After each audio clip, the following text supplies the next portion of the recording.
ఇచ్చేయండి అది నాకు. నా ఏరోగెన్స్ ని భరించే వ్యక్తి మా ఆవిడ అని చెప్పి అన్నారు. మేము ఆ కేటగిరీ కింద వస్తాం. నాలో ఉన్న మైనస్లన్నీ తను ప్లస్ గా చేసుకుని, తన మైనస్లన్నీ నా ప్లస్ గా చేసుకుని మేము నడిపేస్తున్నాం హ్యాపీగా. రీసెంట్ గా మా అమ్మాయి నమ్మాలని ఒక క్వశ్చన్ అడిగింది. డాడీ, నువ్వు పెళ్లి కాకముందు ఎలా ఉండేవాడి, పెళ్లి అయిన తర్వాత ఎలా ఉన్నావు, నువ్వు ఏం ఫోర్గో అయ్యావు, పెళ్లి వల్ల నువ్వేం నష్టపోయావు, ఏం బెనిఫిట్ పొందావు అని అడిగింది.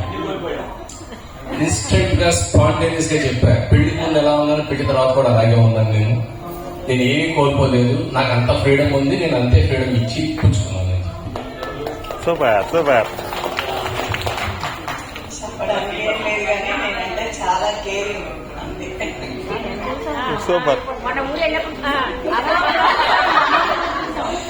నేను హ్యాపీగా ఉండాలని ట్రై చేస్తారంతే. అన్ని చోట్లకి వెళ్ళమని ఫోర్స్ చేస్తారు. నేనే వెళ్ళను కానీ వెళ్తే చాలా హ్యాపీ. Super super.